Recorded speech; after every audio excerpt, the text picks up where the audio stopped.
পল্লবী এক মধ্যবিত্ত পরিবারের মেয়ে ছিল, কিন্তু এক ধনী পরিবারে তার বিয়ে ঠিক হয়। পল্লবীর হবু স্বামী ছিল পেশায় একজন ডাক্তার, আর অন্যদিকে পল্লবী পেশা হিসেবে টিউশন পড়ায়। পল্লবীর ইচ্ছা বিয়ের পর শ্বশুর বাড়িতে যাওয়ার পরও সে টিউশন পড়াবে, আর নিজের উপার্জনের টাকা দিয়েই সে তার ছোট ছোট ইচ্ছাগুলো পূরণ করবে। এভাবেই দেখতে দেখতে সময় কাটে, আর পল্লবীর সঙ্গে প্রীতমের বিয়ে হয়। বিয়ের পর নতুন নতুন শ্বশুর বাড়িতে পল্লবী কয়েকদিন সুখে থাকলেও কিছুদিনের মধ্যেই বাড়ির সকলেই তার সাথে চাকরের মতো ব্যবহার করতে শুরু করে। প্রত্যেকদিন সকাল 6টা বাজলেই পল্লবী ঘুম থেকে উঠে বাড়ির কাজকর্ম শেষ করে এবং স্বামী ও শ্বশুর মশাইয়ের জন্য রান্নাবান্না করে। আর পল্লবী সবসময় তাদের পছন্দ মতো খাবারই রান্না করে। সেই সাথে পল্লবী সারাদিন বাড়ির কিছু না কিছু কাজে নিয়োজিত থাকে। এমনই একদিন, প্রীতম, আসলে আমি যেদিন থেকে এসেছি সেদিন থেকেই দেখছি মা আর আমি দুজন মিলেই কাজকর্ম করছি, কিন্তু মাকে এই বয়সে কাজ করতে দেখে আমার ভালো লাগে না। তাই আমি বলছিলাম তুমি যদি একটা কাজের মেয়েকে রাখতে তাহলে খুব ভালো হতো। পল্লবী, তোমার ওই ফালতু কথা শোনার মতো আমার এখন সময় নেই। আমাকে তাড়াতাড়ি টিফিনটা প্যাক করে দাও, আমাকে হসপিটালে যেতে হবে। আমার জন্য কত পেশেন্টরা অপেক্ষা করছে। আমি কি তোমাকে ফালতু কথা বলছি? আমি তো শুধুমাত্র কাজের মেয়ের কথা বললাম, এটাতে আবার ফালতু কথা হয়ে গেল। সত্যি তোমাকে আমি কোনোভাবেই বুঝিয়ে উঠতে পারবো না। এই বাড়িতে এসে আমি তো সব কাজকর্ম শিখে নিচ্ছি, কিন্তু তবুও তোমার আর তোমার বাবার আমার হাতের রান্না একেবারেই পছন্দ হয় না। পল্লবী, তুমি যদি আর একটা কথা বলেছো তাহলে কিন্তু আমি এবার সত্যি সত্যি তোমার গায়ে হাত তুলবো বলে দিলাম। দয়া করে আমার মাথাটা ঘাটানোর চেষ্টা করো না। এই বলে প্রীতম টিফিন নিয়ে সেখান থেকে চলে যায়, আর পল্লবী সকাল থেকে রাত পর্যন্ত চাকরের মতো কাজকর্ম করতে থাকে। এভাবেই দেখতে দেখতে কিছুদিন কাটে। একদিন, বৌমা, আমার মেয়ে ফোন করেছিল তোমার শ্বশুর মশাই আর তোমার স্বামীর কি কি দরকার না দরকার, ওরা কেমন খাবার খেতে পছন্দ করে, সবটাই তো তুমি শিখে নিয়েছো। আর আমি তো এতদিন ধরে কোথাও যাওয়ার সুযোগ পেলাম না, কিন্তু এখন যেহেতু তুমি বাড়িতে আছো তাই আমি এবার শান্তি করে কিছুদিন আমার মেয়ের বাড়িতে থাকতে পারবো। তুমি ভালো মতো সব দিকটা সামলে নিও, কেমন?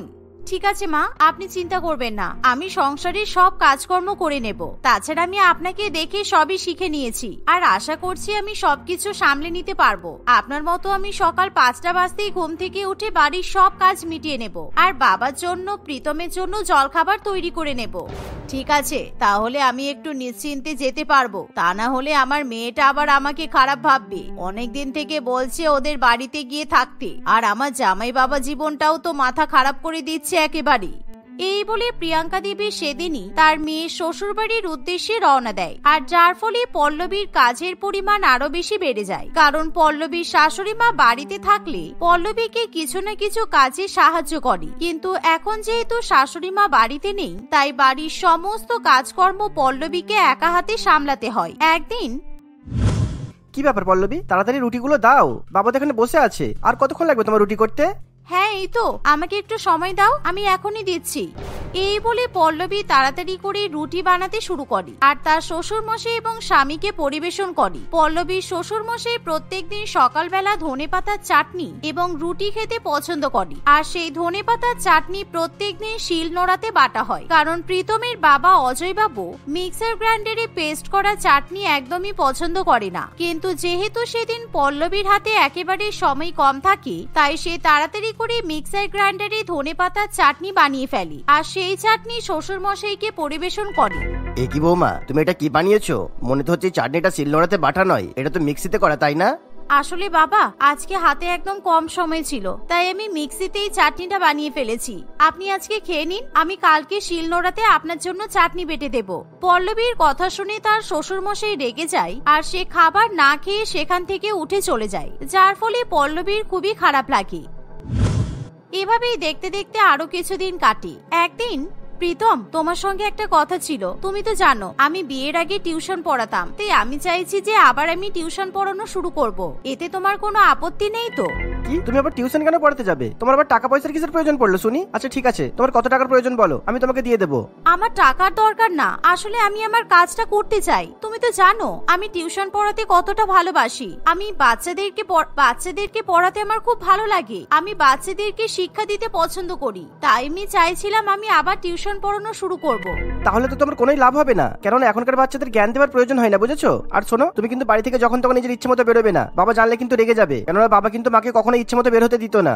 এই বলে প্রীতম সেখান থেকে চলে যায়। আসলে প্রীতম নিজে একজন ডাক্তার ছিল ঠিকই, সে সবসময় তার পেশেন্টদেরকে সময় দিত ঠিকই, কিন্তু নিজের স্ত্রীর জন্য তার কাছে কখনোই সময় থাকতো না। সেই সাথে প্রীতম ছিল প্রচন্ড রাগী, তাই যে কোনো ছোট ছোট কথাতেই প্রীতম সবসময় তার স্ত্রীর উপর ভীষণ পরিমাণে রেগে যেত। তাই পল্লবী সবসময় ভয়ে ভয়ে দিন কাটাতো। এভাবেই কিছুদিন কাটে, কিন্তু প্রীতম যেদিন থেকে পল্লবীকে টিউশন পড়ানোর কথা বারণ করে দেয় সেদিন থেকে পল্লবীর মন খারাপ থাকে। যেদিন থেকে আমি এই বাড়িতে এসেছি সেদিন থেকে আমি এই বাড়ির কাজের মেয়ে হয়ে গেছি। কেউ আমার ইচ্ছা অনিচ্ছা নিয়ে ভাবনা চিন্তা করে না, আমাকে কেউ কোনো গুরুত্ব দেয় না। এই বাড়িতে আমার কোনো মান সম্মান কিচ্ছু নেই। আমি একেবারে চাকরের মতো ফ্রি ফান্ডে বাড়ির সব কাজকর্ম করে যাচ্ছি। জানি না বাবা মা আমাকে কেন এরকম পরিবারে বিয়ে দিয়েছে। এমনই ভাবনা চিন্তা করতে করতে পল্লবী তার মাকে ফোন করে। কি ব্যাপার মা, তুমি নিশ্চয়ই খুব আরামের সঙ্গে ঘুমাচ্ছ তাই না? আমাকে ওই বাড়ি থেকে তাড়িয়ে দিয়ে তুমি এখন আরাম করে দিন কাটাতে পারছো? তুমি এটা কিভাবে করতে পারলে মা? আরে কি হয়েছে, এটা কি? তুই একটু খুলে বল কি হয়েছে। এত রাত্রিবেলা কেন ফোন করেছিস? আমার মনে হচ্ছে জামাই বাবা এখনো হসপিটাল থেকে ফিরে আসেনি, তাই তো? তাই তুই আজকে সময় পেয়ে আমাকে ফোন করলি, তা না হলে তুই তো রাত্রিবেলা আমাকে ফোন করিস না। মা, যেদিন থেকে আমি শ্বশুর বাড়িতে বউ হয়ে এসেছি সেদিন থেকে আমি তোমাকে ফোন করার মতো সময়ও পাই না। যখনই আমি একটু বিশ্রাম নিতে যাই তখনই বাড়ির কেউ না কেউ আমাকে কিছু না কিছু কাজ দিয়ে দেয়, আর তখনই আমাকে সেই কাজটা করতে হয়। সকাল থেকে রাত পর্যন্ত রান্নাঘরেই আমাকে নানান রকম রান্না বান্না করতে হয়। কিন্তু আমার দুঃখ কষ্ট শোনার মতো এখানে কেউ নেই। আরে পল্লবী, তুই এসব উল্টোপাল্টা কথা ভাবিস না। তুই ওই বাড়ির কাজের মেয়ে না, তুই ওই বাড়ির বৌমা, আর সংসারের কাজকর্ম করা তোর দায়িত্ব। ওই দায়িত্বগুলো তোকে তো পালন করতেই হবে। আর আমি যতটা জানি এখন তোর নতুন নতুন বিয়ে বলে ওই বাড়িতে থাকতে তোর একটু অসুবিধা হচ্ছে, কিন্তু আরো কয়েক বছর কাটার পর দেখবি তুই সবকিছু মানিয়ে নিতে পারবি, তখন আর তোর কোনো অসুবিধা হবে না। মা, তুমি কিভাবে এসব কথা বলতে পারো? এই বাড়িতে আমি খেটে খেটে মরে যাচ্ছি, আর তুমি বলছো এগুলো আমার দায়িত্ব? এই বাড়িতে যে কটা কাজের মেয়ে কাজ করতে এসেছিল তারা কাজের চাপে কাজ ছেড়ে পালিয়ে গেছে, আর আমি এতদিন ধরে একটা কাজের মেয়ে রাখার কথা বলছি যাতে আমার একটু হেল্প হয়, কিন্তু প্রীতম আমার কথাই শুনছে না। তুই এত কথা বলিস না, অনেক রাত হয়ে গেছে, আমি এবার রাখছি। আমার খুব ঘুম পাচ্ছে, সকালে আমাকেও তো উঠতে হবে, তোর বাবার জন্য জল খাবার বানাতে হবে। তুই তো জানিস আমাকেও অনেক কষ্ট করতে হয়, তাই আমাকে দেখে তুই কিছু শিখতে পারিস না? এখন ওটাই তোর নিজের বাড়ি, তাই তোকেই সবকিছু করতে হবে, কষ্ট করতে হবে। মায়ের কথা শুনে পল্লবীর খুবই খারাপ লাগে, তাই পল্লবী রাগ করে ফোন রেখে দেয়। সেদিনের পর থেকে পল্লবী তার মাকে ফোন করে নিজের মনের দুঃখের কথা ভাগ করে নিতে পারে না। এভাবেই দেখতে দেখতে কিছুদিন কাটে, আর একদিন। কি ব্যাপার বৌমা, কোথায় যাচ্ছ তুমি? মনে তো হচ্ছে রেডি হয়ে কোথাও বেরোচ্ছ। বাবা, আসলে আমি একটু টিউশন পড়ানোর জন্য কথা বলতে যাচ্ছিলাম। একটা কোচিংয়ে অনেকগুলো টিচাররা থাকে, আমি ওই কোচিং সেন্টারেই কথা বলতে চাই যাতে আমি ওনাদের সঙ্গে বাচ্চাদেরকে পড়াতে পারি। তুমি টিউশন পড়াবে? তুমি তো একটা মেয়ে, আর মেয়েদেরকে বাড়ির কাজেই মানাই, বাইরে নয়, বুঝেছো? আর বাইরের কাজ করার জন্য তো আমার ডাক্তার ছেলে রয়েছে, তাহলে আবার তোমার বাইরে যাওয়ার কি প্রয়োজন? রাতে বাড়ির বৌমারা বাইরে বেরো কেটে কিন্তু আমরা একদমই পছন্দ করি না, তাই তোমার এই টিউশন পড়ানো আমার কিন্তু একদমই পছন্দ নয়। আসলে আমি টিউশন পড়াতে খুব পছন্দ করি, আর আমি বিয়ের আগেও টিউশন পড়াতাম, তাই আমি ওই কাজটা করতে চাই। আর তাছাড়া টিউশন পড়ালে আমার নিজের হাত খরচের মতো টাকাও তো উঠে যাবে। আমি বাড়ির সব কাজকর্ম মিটিয়ে তবেই টিউশন পড়াতে যাব। বাবা, বৌমা, আমি কিন্তু যা বলার বলে দিয়েছি। বাড়ির বৌমাকে বাড়ির কাজ কামেই মানাই, তাই তোমাকে বাড়ির কাজ কাম করার জন্যই নিয়ে আসা হয়েছে, বাইরের কাজের জন্য নয়, বুঝেছো?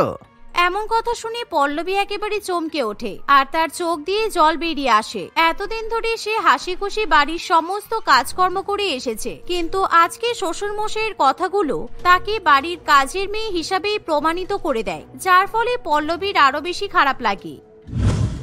দেখতে দেখতে এভাবেই কিছুদিন কাটে, আর প্রত্যেকদিন প্রীতম হসপিটাল থেকে রাত করে বাড়িতে ফিরে আসে। সেই জন্য পল্লবীকে রাত জেগে প্রীতমের জন্য অপেক্ষা করতে হয়, তাই রাত্রিবেলাতেও পল্লবীর ঠিকঠাক ঘুম হয় না। সকাল 6টা বাজতে না বাজতে আবার তাকে ঘুম থেকে উঠে পড়তে হয়। এভাবেই কাটতে থাকে পল্লবীর জীবন। একদিন, বৌমা, আমি চলে এসেছি, যাও, তুমি অনেকক্ষণ ধরে কাজকর্ম করছো তাই না? এবার তুমি একটু বিশ্রাম করো, আমি আজকে রান্নাটা চাপিয়ে দিচ্ছি। সেদিন প্রিয়াঙ্কা দেবী মেয়ের বাড়ি থেকে বাড়িতে ফিরে আসার পর পল্লবী একটু বিশ্রাম নিতে পারে, কিন্তু সেটা পল্লবীর স্বামী এবং শ্বশুর মশাই সহ্য করতে পারে না। কিরে প্রীতম, বৌমা তো দেখছি শাশুড়ি মা আসতে না আসতে কাজ কামের হাল একেবারে ছেড়ে দিয়েছে। কেন, এই বাড়ির কাজ কাম করার দায়িত্ব কি তাহলে তোমার শাশুড়ি মায়ের নাকি? বাবা, আমি তো এখানেই আছি, রান্নাঘরে। আমি তো এখনো নিজের রুমে যাইনি। মা আমাকে যখন নিজের রুমে রেস্ট করতে যেতে বলে তখনই তো আমি নিজের ঘরে যাই, তা না হলে আমি তো রান্নাঘরেই থাকি। পল্লবী, তুমি বাবার মুখে মুখে তর্ক করছো? প্রীতম এই কথা বলতে না বলতেই পল্লবীকে মারধর করতে শুরু করে, আর অজয় বাবু সেখানে দাঁড়িয়ে দাঁড়িয়ে দেখতে থাকে। এভাবেই আরো কিছুদিন কাটে, আর এভাবেই দুঃখ কষ্টের মধ্যে দিয়ে থাকতে থাকতে পল্লবীর জীবন একেবারে দুর্বিষহ হয়ে ওঠে। কিন্তু একদিন পল্লবী শুধুমাত্র নিজের কথা চিন্তা করে সমস্ত কিছু ছেড়ে নিজের বাবার বাড়িতে ফিরে যায়, আর সে নতুন করে নিজের জীবনটাকে শুরু করে। সে আবার টিউশন পড়ানো শুরু করে, আর ধীরে ধীরে পল্লবী নিজের জীবনে পরিবর্তন নিয়ে আসে, আর সে নিজেকে এতটা স্বাবলম্বী করে তোলে যে সমাজে সে যথেষ্ট সম্মান এবং মর্যাদার সঙ্গে বসবাস করতে পারে।